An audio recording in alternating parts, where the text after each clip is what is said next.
What's up, everyone? How's it Hey, going, Dustin? good. How are you? I am good. Hello to everyone out there in Facebook and YouTube world, and hello to Dustin Mays, who is the singer of Chicago's very own 11th Hour. God, What? I'm sorry, Lamb of God tribute band. So sorry for saying that, but no disrespect to them either. How the Never hell are let you, it. man? Doing well. Doing well. Recovering from the show last night.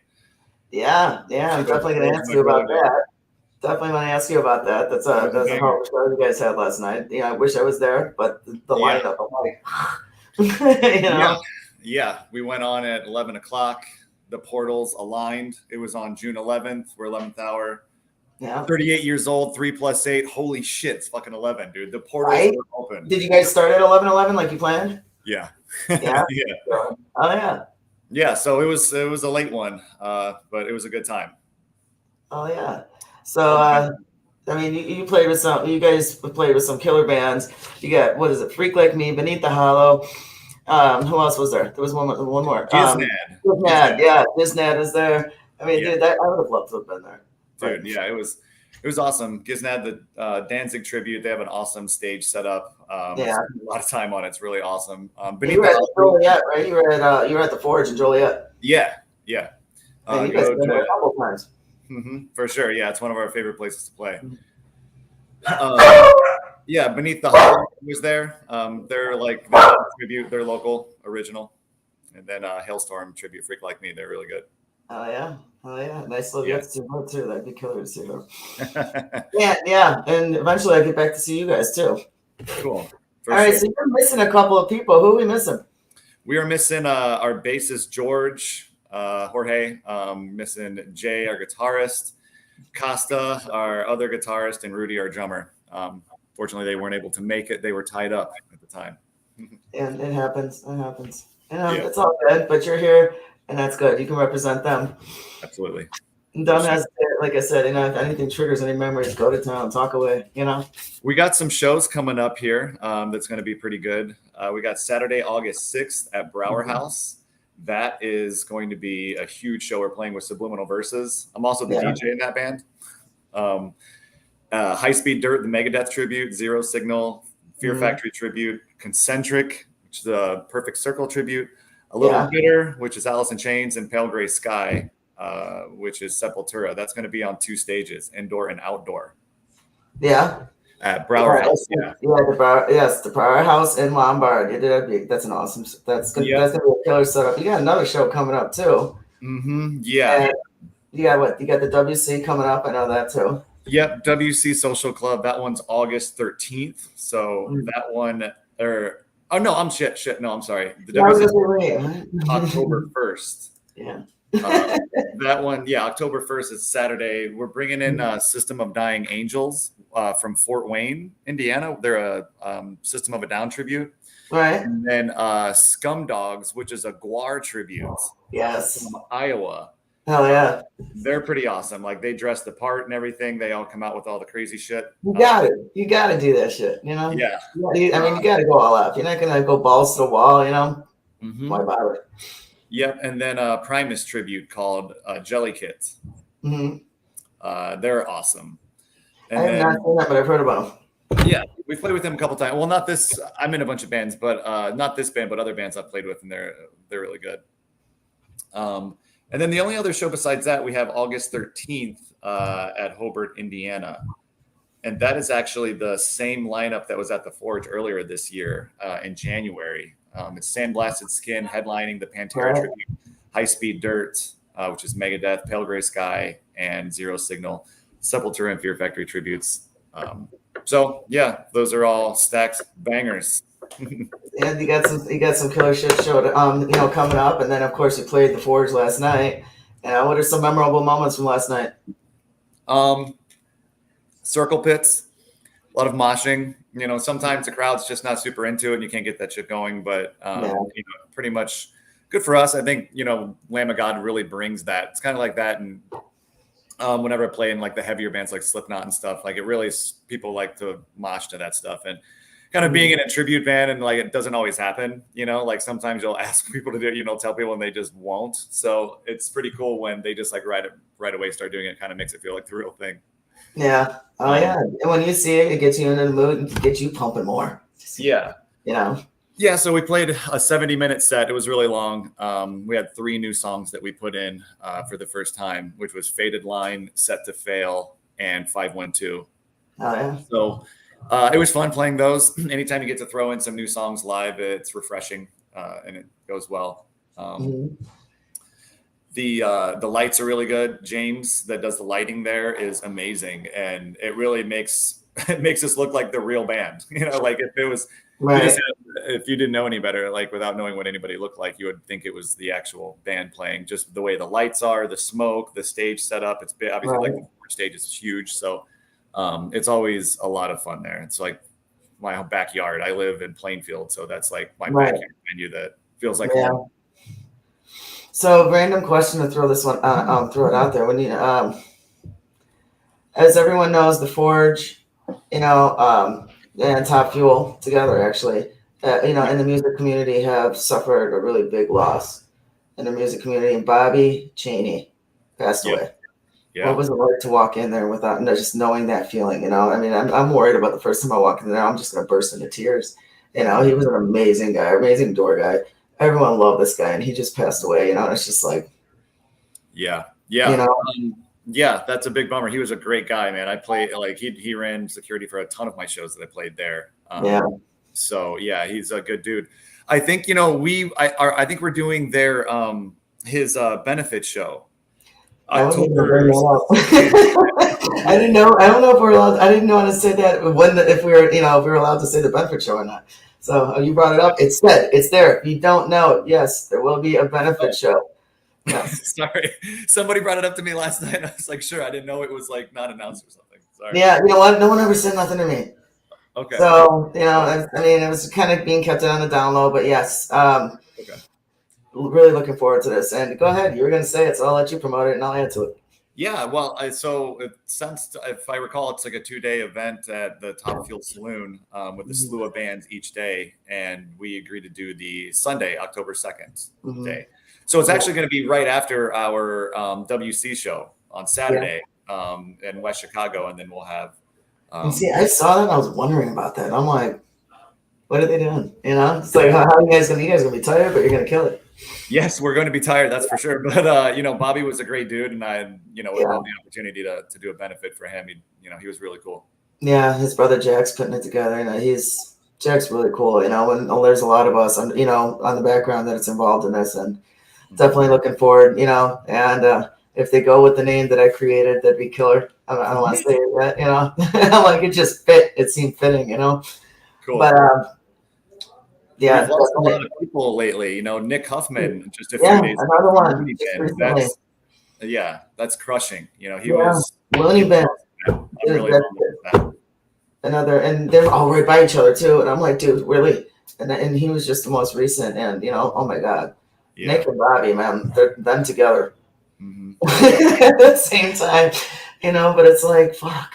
Yeah, I dedicated big losses in the last month. Very big.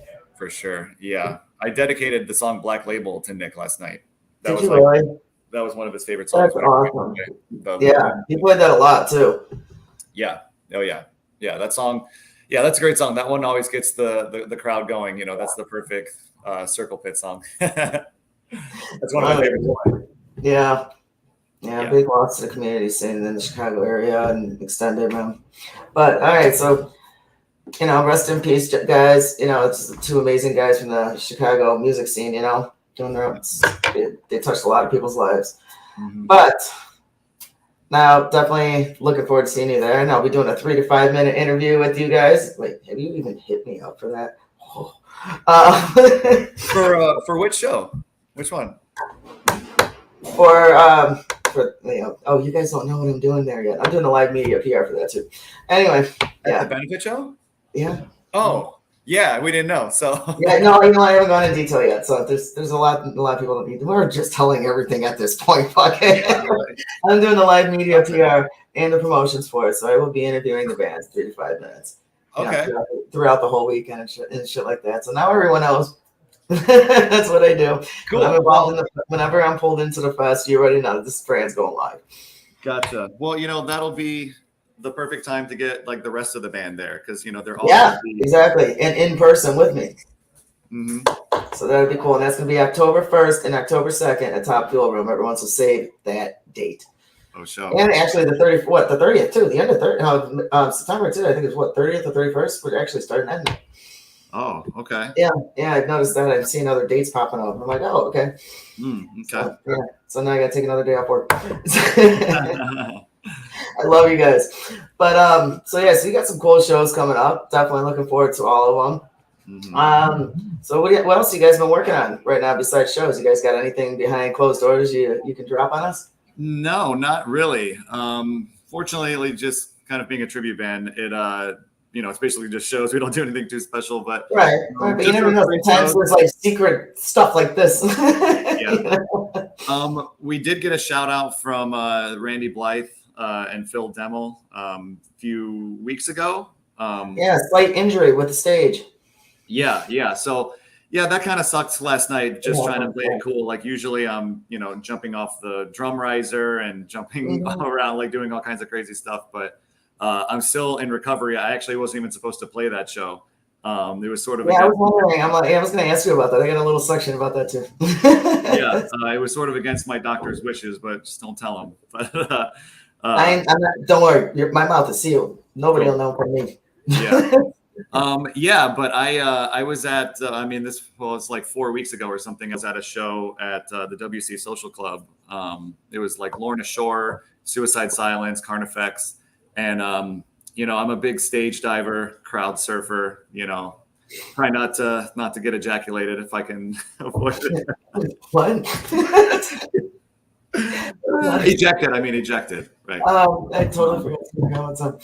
Yeah, so I just went up and, I'd already went up a few times before that, just stage diving. I always do flips into the crowd. And this time, and it was sold out show where it's like wall to wall people. And somehow 5 seconds before I jumped and did a flip into the, out there, the pit opened up and everybody kind of spread and I just hit the fucking ground on my back.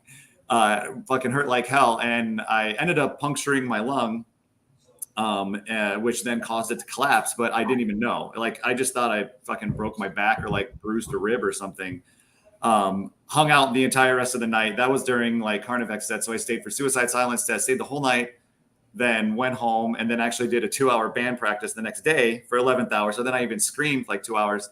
But it was some of the worst pain I've ever went through. So then I went and got an x-ray the next day. And then shortly after that, I went into the hospital and didn't leave for 5 days. They just didn't let me leave.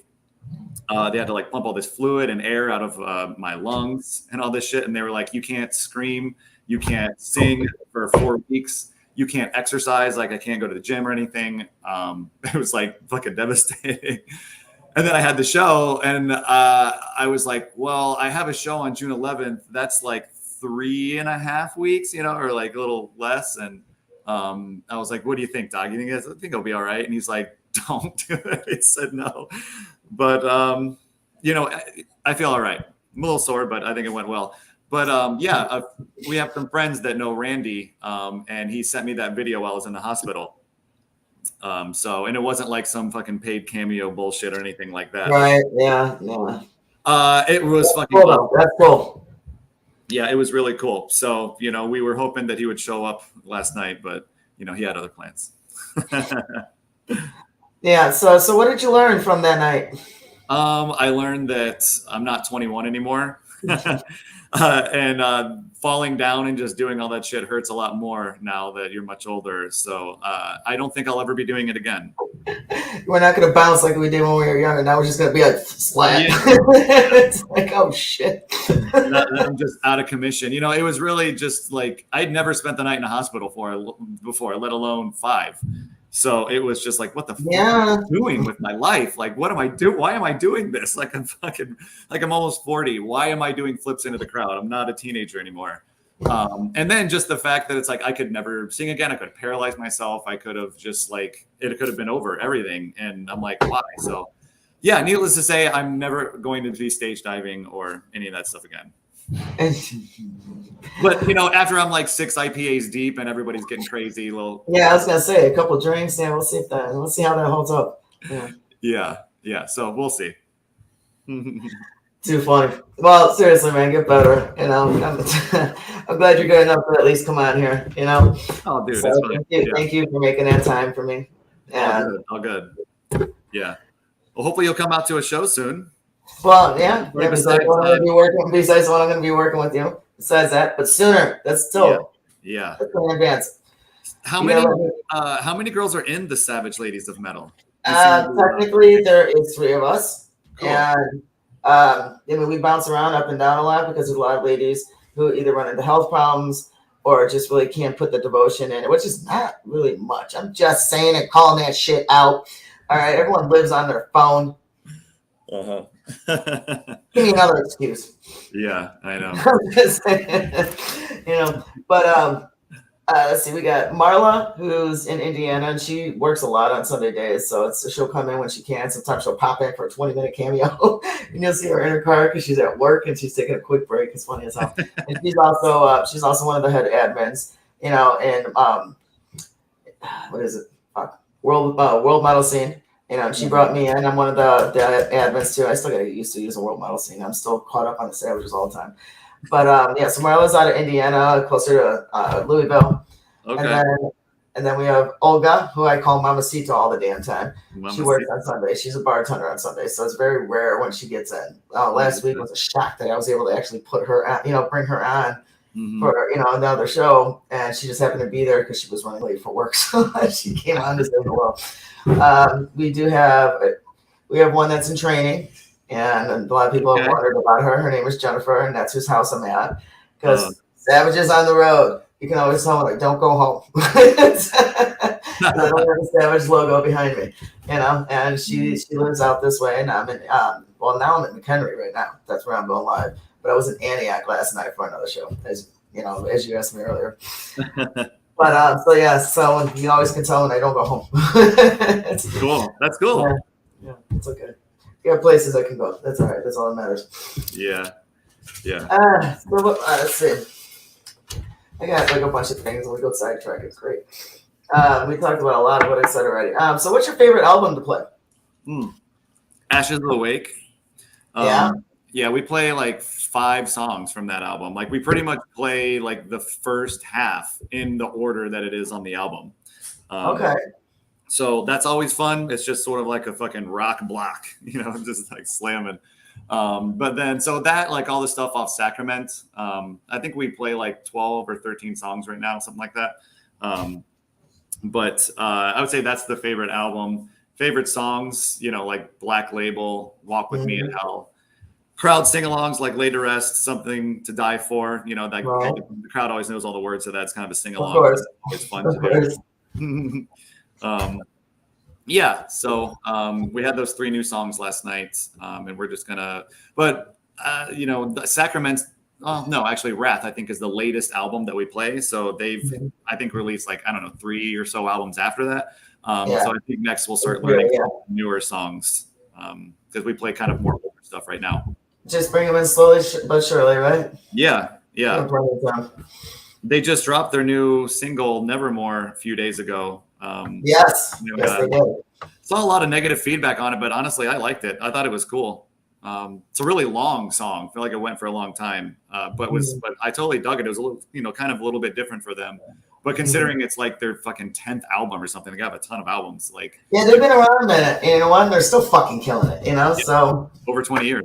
So they'll keep you busy. Yes, absolutely. Oh yeah. You got plenty of songs to play with, and that's killer. They have lots of hits. They have so many goddamn bands. So many damn albums. There's like 9, 10, technically 11. Whatever it is. There's a lot. How do they do it, man? I don't know. Yeah, they just keep cranking that shit out, man.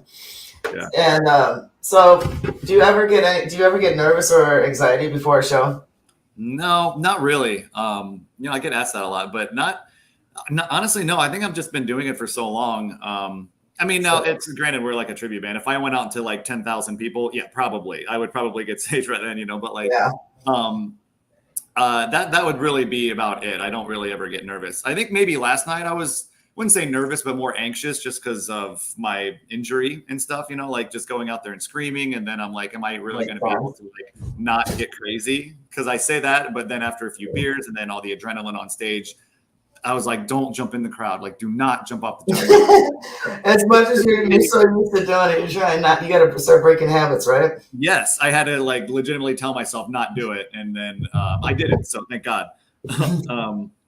But yeah, I mean, that was really the only thing that I was even like nervous or anxious about. But you know, I was a good boy. I didn't do anything crazy. And your lungs are doing good. They're holding up with the singing and everything. Yeah, a little sore, you know, but you know, nothing I can handle. Yeah, that's good. That's good. So let's see. There's so many things here. So those are like your favorite ones. What was the hardest song for you to learn how to sing? Ooh, shit. With this band, I really don't know. Oh, well, there's like the song Hourglass, and anytime that, you know, it's just so funny because like in this, you know, we try as hard as we can to make it sound like the album, you know, or better. You know, we really don't half-ass or cut corners or anything. So there's certain songs, you know, like Hourglass and Walk With Me in Hell and stuff where he screams for like a long time, you know, like probably, man, it feels like 10 seconds straight of just like. Yeah, man. They got some pipes on it. That's Winston. That's. And it's like, you know, if you're doing it in the studio, you know, like it's probably a lot easier because you're not running around and jumping around and like you're not exhausted or anything like that. And you can kind of do it over and over. But trying to do that live and just with all the adrenaline and like trying to scream for 10 seconds straight without stopping, it gets very lightheaded. Like everything kind of starts to go red for a second and you're like, don't pass out, like don't fucking fall. And so especially you, stay away from the other stage. Yeah, I was like, don't be front stage. Yeah, I still gave it hell last night. But that, I mean, when it comes to like difficulty, you know, that's kind of the only thing. And I always want to make it sound like the album. Like I want to time it out for exactly as long as he does. So sometimes that gets hard. But that's besides that, you know, I sing for quite a few bands and been doing this for a long time. So it's and thankfully, like Randy's voice is kind of right in my wheelhouse. Like I don't really have to try that hard to get kind of like that pitch and tone that he does. So this one was kind of an easy one for me to do compared to some of the other bands that I'm in. Yeah, that's good. Well, you know what? When you're in enough bands with that kind of, you know, genre or, you know, the same kind of music, I mean, your voice gets used to that shit, you know? Exactly. So, I mean, it makes sense, you know, it's like I said, it becomes nature, your body, your voice, your chords, everything's used to that, you know? Some of the other bands. Yeah, I try to do warm-ups and I, you know, each time and try to, you know, take it pretty serious. But, you know, compared to some of the other bands that I'm in where I have to sort of like change my voice and try to match it with this one, it's just kind of right there for me. It worked out pretty good. Once I tried to start doing it, I was like, this is easy. I can do this. Yeah.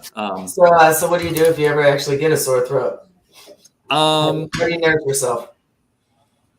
Man, I don't know. I just really just try to give it hell and try my best, you know, just breathing exercises, honey, you know, like warm tea, have some like throat sprays and stuff that help. So anything that's sort of like warm water, stuff like that. But the other thing that's the thing with Lamb of God is he doesn't sing anything really. Like he just screams. So like no matter how sore my throat is, I can still pretty much scream. But if I was like, you know, like if he had like singy parts, my voice would sound like shit. So like crack like a son of a bitch. See, my voice would be cracking like crazy. So there's no singy parts. So I don't really, you know, even if I'm not feeling well or sick or like my throat's sore, I can still scream just like him for the most part. That's good. That's good. So you and I would have a perfect arguing match. But I love to yell. I grew up yelling, but my voice cracks. I haven't. I got a very friendly voice. It's just my thing. So how old were you when did you start thinking that maybe you wanted to be a musician? I got my first guitar at 13. I was born and raised in Ohio. I had moved to Illinois when I was 21, but I got my first guitar at 21 or at 13. I was in a bunch of bands, you know, when I was a teenager in Ohio playing guitar. And then I moved to Illinois. I was playing guitar in a few bands there. But I don't know, music's just kind of always been my life. My parents were into music. They didn't play it or anything, but like they were taking me to shows when I was a kid. There's always a lot of music in the house. So pretty much always wanted to do music. When I was younger, I tried the original thing and went on tours and like tried to make it and all that stuff. And after quite a few years of doing that and just not really getting anywhere, I just decided to kind of quit and get a real job and start focusing on like future and fucking all that stuff. And then once I kind of got a good job and got stable, I'm also a real estate broker. That's like my bread and butter, doing real estate brokering and investing. So that allows me time to do all these other bands and all this other shit, you know, like granted, I'm not going out on tour, you know, like I probably would not like leave for a week or something like that. I couldn't really just like not work for that. But once I was able, like more financially supported, like I was able to focus more time on music and stuff. So then but I didn't want to do original music anymore. I didn't really want to I didn't have a lot of time. So it's a lot easier to sort of learn somebody else's music than to sit down and like, I'm going to write this riff, or I'm gonna write these lyrics. And then I got to find 3 or 4 other guys that like this. And they're going to write and do, like, it's so time consuming. Just so much energy. And I'm like, dude, who even, you know, going to original band shows and stuff. It's like, you know, so that's why I was like, oh, well, let's just try the tribute thing. You know, like that's easy. It's easier to find guys to do that. Because you're just like, here's the songs, go listen to them and learn them. Come back, just fucking learn it. Instead of trying to create something or like, you know, write something new or original. So that kind of being a little bit on the easier side, I was able to find the time to do that while juggling work and a career and all this other stuff.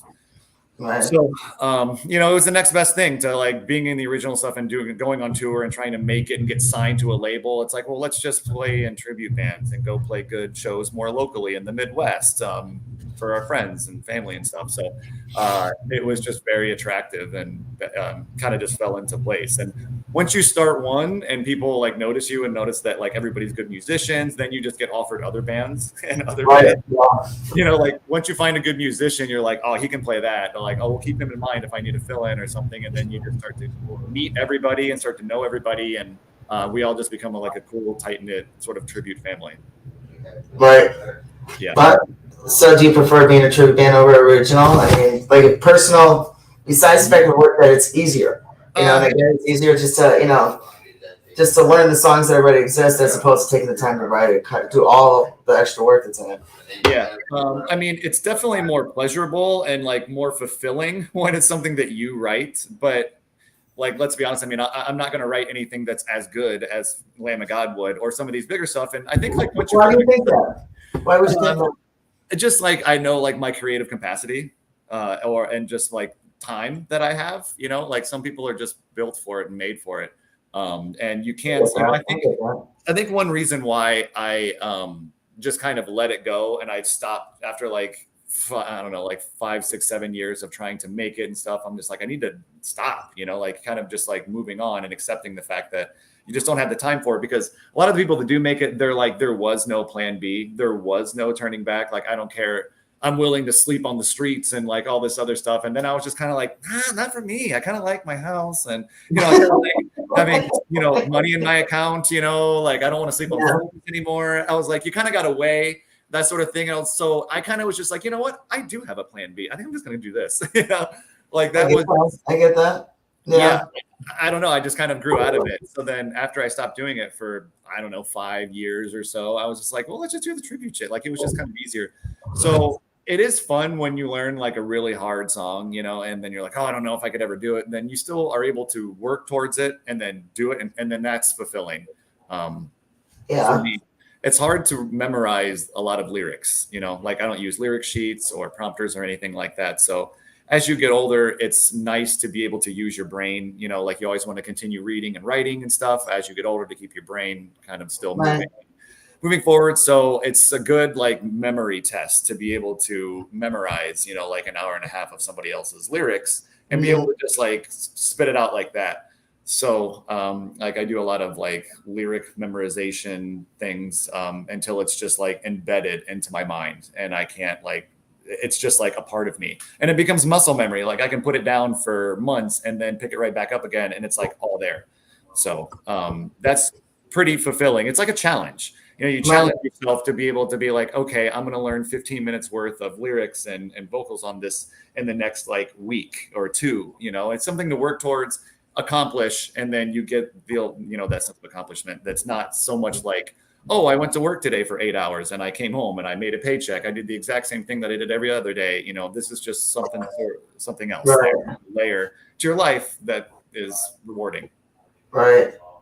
Okay. So besides realty and music, what other interests do you have outside of music? That's that's about it. Just like real estate. That That's it. Wow. I don't really do much else, really. Besides like cleaning my house, taking care of my house, like landscaping and shit like that. Like always like sort of not remodeling, but like fixing up my house and things like that. So I mean, between real estate and the 5 bands that I'm in and like just all the music, I don't really have a whole lot of other time to do stuff. Going to shows, like if I'm not almost every weekend, if I'm not playing a show, I'm at a show somewhere. That's my favorite pastime. But when I'm not doing that, I'm just kind of doing shit around the house, taking care of that. In the summertime, spending a lot of time outside in the yard and, fucking shit like that, which is fun, but we do it. That's good. Well, do you have any bands that you haven't played with yet in the area that you want to give kind of like a mini shout out to, like you'd like to share the stage with?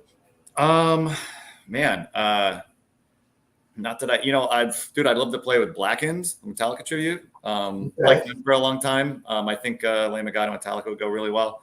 That would be pretty cool. Maybe just some of it'd be fun to play with some of the bands, that's been around for a while, even just like the tribute bands. Like I know Blackened's been around for a long time. Some of the bands that's been around in the scene for like 10 years or more, that we haven't played with all the time. But that was just kind of like the first name that came into mind. There's a Slayer tribute from New York that would be awesome to play with. We need a Slayer tribute in the scene. That would be great. That's what we really fucking need. Yeah, I mean, there's a couple bands out there. I don't want to drop too many band names on your show. I mean, I don't mind heads ups, but not like everything that's around. But they play the 4 main bands stuff, but they have one single Slayer tribute band. Mm-hmm.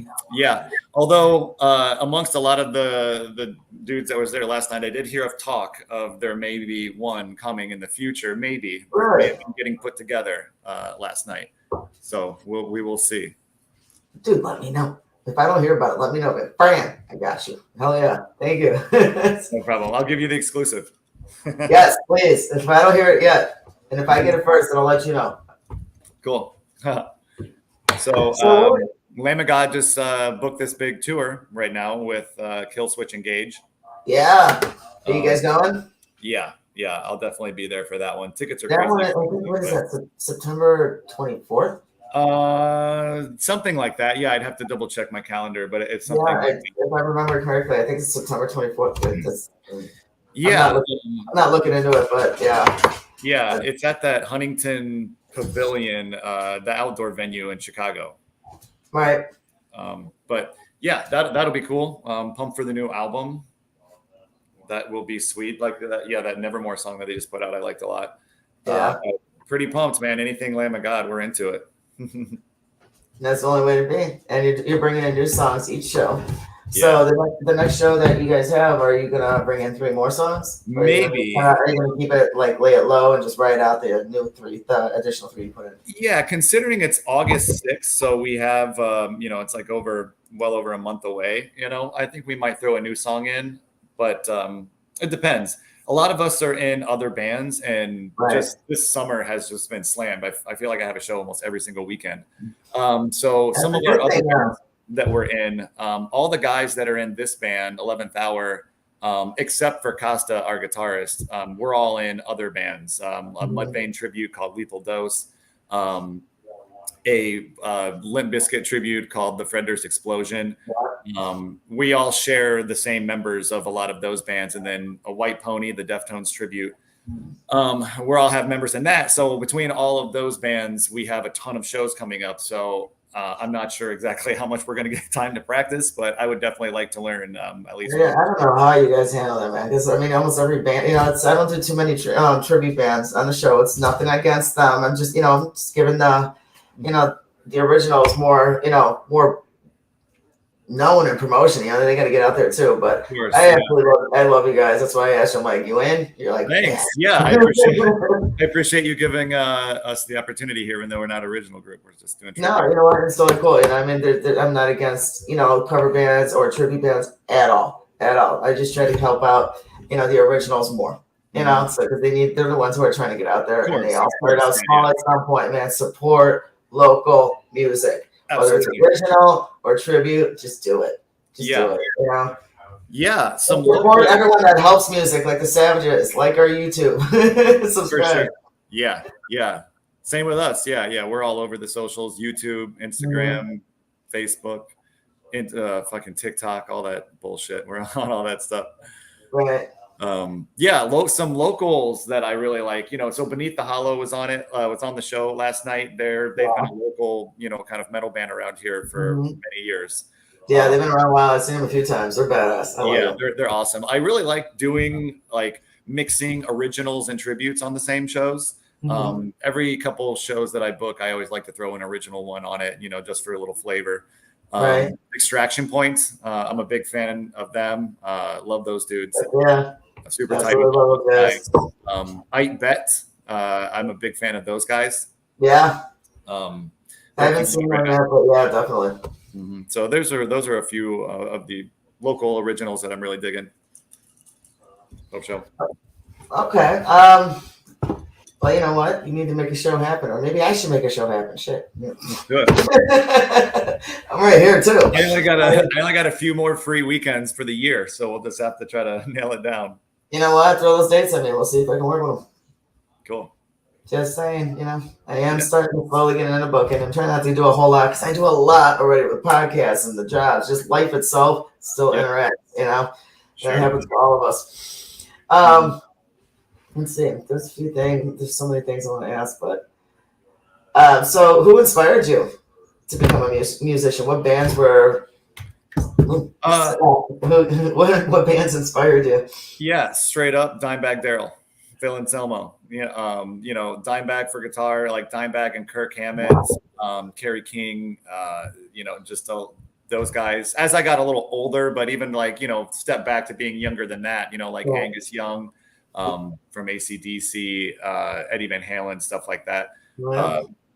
For guitar and stuff. But, you know, I've kind of always grown up on rock and roll and metal and stuff like that. So, but those are what really inspired me. I had a Dimebag Darrell Signature Series guitar when I by like 15 or 16 that I used to shred on. But I don't play a whole lot of guitar too much anymore just because I don't really have an opportunity to or a need for it. But I still do like to play a lot. But so for inspirations, those guys, obviously Randy Blythe, has been doing it for a long time. He's in his 50s.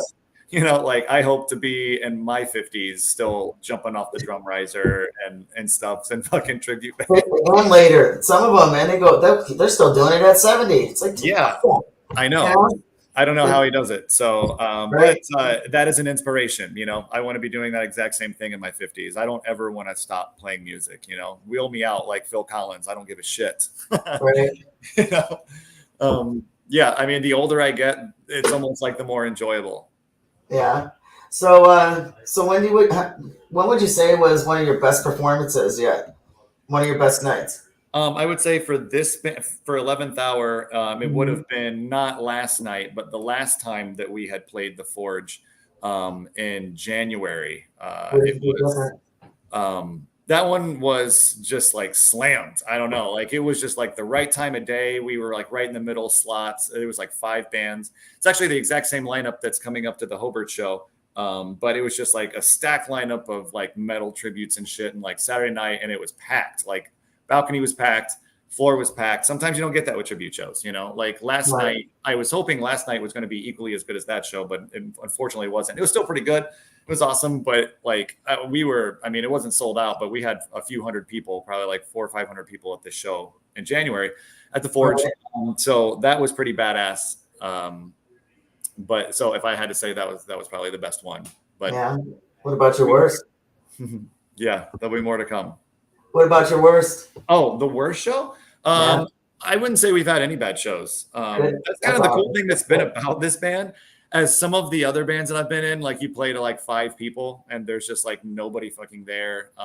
Or it happens. Unfortunately, or something happens, somebody's guitar quits working or amp quits working or whatever. But in this band, we have not yet had a bad show. Everyone, even our very first show, always had a good reaction. It was crazy. I don't know. Like, I don't know if it's like the band, because everybody loves Lamb of God. You never really hear somebody be like, oh, I don't fucking like them. Like it's kind of like a very likable band. Yeah. Sort of mainstream-ish, so it's somebody that like, they're not like extremely heavy to where like they only have a specific fan base. Like, it's pretty much, if you like metal, like you like this band. So it's always had a good turnout and a good reaction from the crowd, everybody knowing the words, singing along and stuff. I think we've played like, I don't know, 6 shows or something, or 6 or 7. And honestly, we have not had a bad show. They've all been well attended and just like fun as hell. Right. Oh yeah. And that's the way it should be, and that's awesome, Yeah. So how do you guys handle what the way gas prices are? You don't want to bring it up, with the travel and everything like that, know?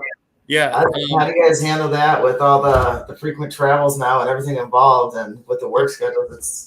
Yep. For us, we stay pretty close. The furthest out we drive is like Indiana, really, or maybe Michigan. Which, I mean, for this band, we've kept our travel generally under 2 hours. So, I mean, yeah, it still sucks, but we try to get paid more if we can, but it's just one of those necessary evils right now. You got to have gas to get to where you're going. It's either that or, the Amish had it right. They stayed on their bikes and on their horses and they're laughing at us. Yeah. I mean, dude, it sucks. I mean, it's harder right now to deal with going to shows. And if you look at any bands that are touring right now, it's rare to find a ticket under $100. Like if you're looking at tickets for this Lamb of God and Killswitch show, it's over 100, unless you want to be in the nosebleeds, but general admission GA, like floor tickets, like minimum is over 100 for like every bigger show that I see coming through. So like the bigger bands, it's definitely hitting those ticket prices. It's fucking awful. This inflation sucks. So it's hard to go to big shows right now because of that. Right. Yeah, it's I remember I never had a problem dropping 100, 125 for front row or GA tickets, for the big bands. If it was a little bit more, I might push it. Depends who they're playing with, But a lot of them now, especially in the cover scene, this, like big bands, big names, like national acts and shit. Some of them that have been around 20, 30 years and have been around now, we're like considered old school at 30 years. What the hell that happened?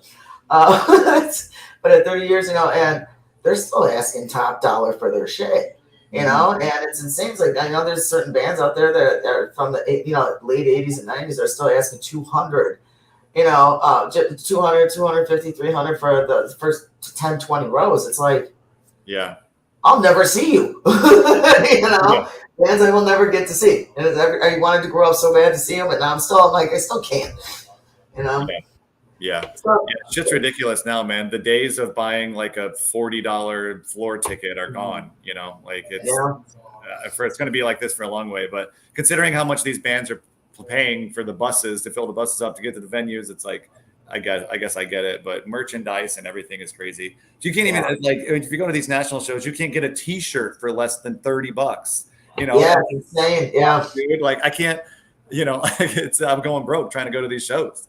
Yeah, I hate going to shows and not being able to buy something. It's always at least 1 or 2 things. Like even if I have $5, I'm always gonna get a sticker because I have like a wall of stickers that I create every time I go to a show. I try to get a minimum stickers, but if that's all I can get, I want to smack myself because I'm looking at the price. I'm like, I can't do it. It's like even if I want to just get a CD for an original band. But buying the shirts, buying the merch, support the bands. It's not just about buying the ticket. It's about helping them out, keeping them on the road, keeping them there. They need you to buy the merch for that, And it's expensive, Yeah.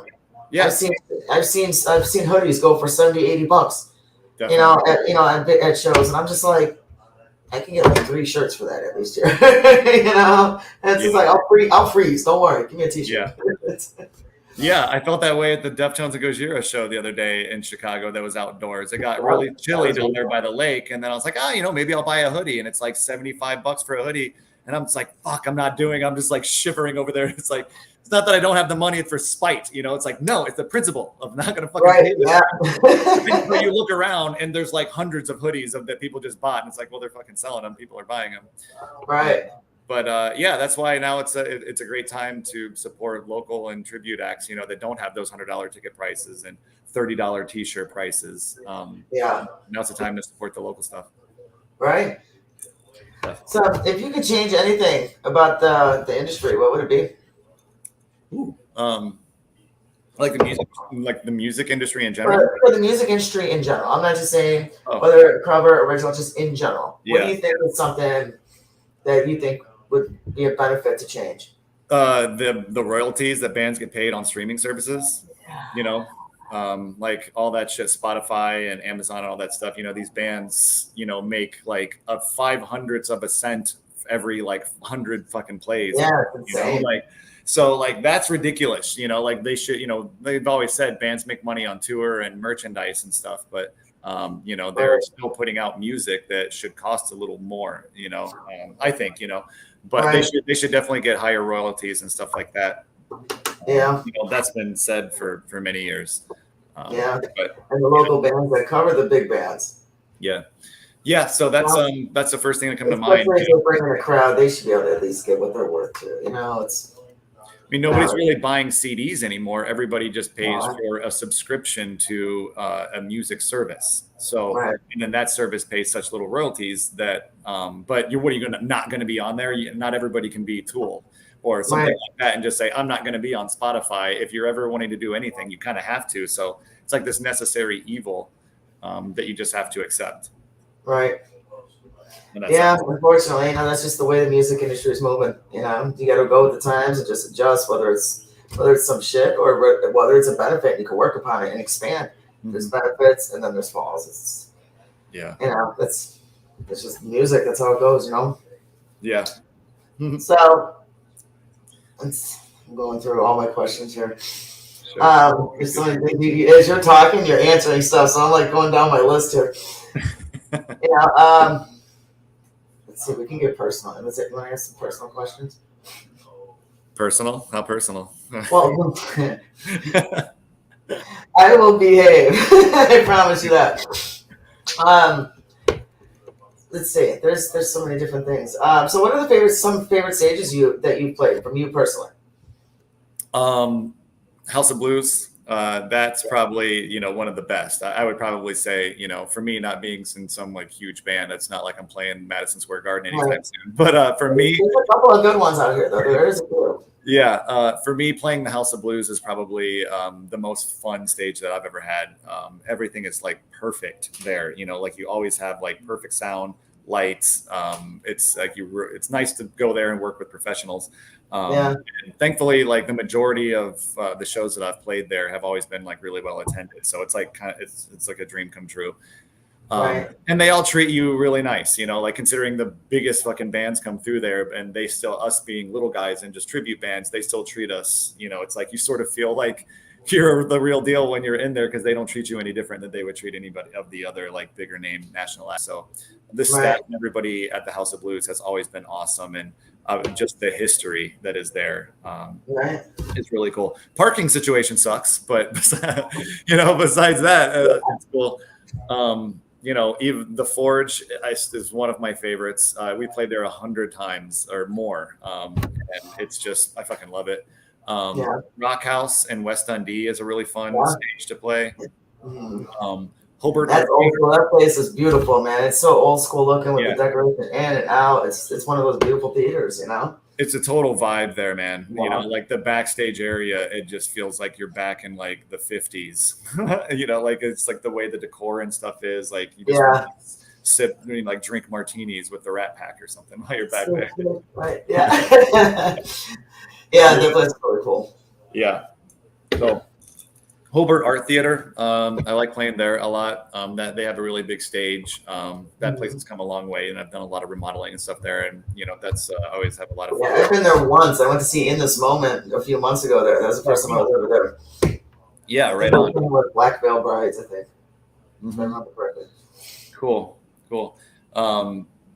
Yeah, that's those are the ones that come to mind right now. We've actually been getting a lot of out-of-state shows lately. And there's some really cool venues out of state. Not in this band. This band hasn't played out of state yet, but that Hobart show in Indiana is going to be our first out of state show for this band. Yeah. So there'll be some new people out there. So hopefully get some new fans. Yeah. Go to Indiana, start hitting Wisconsin. We got all the neighbors. We got that little trifecta corner we can work with being in the Chicago area, luckily for us, So we have some cool cities to hit, hit Milwaukee. Fuck yeah, man. Hit that, Kenosha. It's all within a 2-hour drive, so it's beautiful. Exactly. Yeah. If it's like 2 to 3 hours, then we're good. Yeah. I'll drive anywhere myself personally, but it's getting the rest of the band. Same. And I'm coming out on my own to support you guys. To support the bands. As I don't ask for nothing. It's just like everyone hits me up ahead of time. What works out? What can you do? And I'm like, I don't know. Right. We'll see what I can figure it out. But still love it though. But so what skills do you think you've learned in your singing career from when you started compared to today? Sure. Just air intake, like vocal, how to form different phrases and form different sounds. It's one of those things where especially when you're younger and you hear these metal bands and you're like, how the hell are they doing that with their voice? Right. So for me, it's kind of just something else to help work towards. I always like to create sort of like goals for myself and work towards them. So even if there's small things like different sounds that I want to make with my voice, or if I'm just doing tribute shit, like certain singers that I want to try to match, and right. be to try to do that stuff, like developing range, and different, just different pitches and stuff. Watch a lot of like Melissa Cross. She's like a vocal coach, kind of, that like a lot of metal artists and stuff have used, and that's following her and just kind of looking at that stuff. So that's fun. Yeah, just kind of figuring that stuff out. Being able to hold out long notes, getting to hit those like Randy Blythe fucking 10-second long screams that he does. Right. Figuring out like where to put air in your lungs and stomach and where to hold it and like how long to let it out for. I don't know. It's just like vocal control and like controlling air, your air control. Right. Yeah. Gotta have one hell of a lung span, man. Just gotta have some pipes. Gotta do it. There's so many musicians and singers. I'm just like, you try to carry it, you still try to carry it with them. After like 6 seconds, you're like, yeah, and just kind of figuring that shit out, especially with like Lorna Shore, with Will Ramos, I think, whatever, with the way he does it. It's like once you hear somebody doing something, you're like, fuck, man, how is he doing that? So then I'm like, I'm gonna figure that out too. So that's exciting.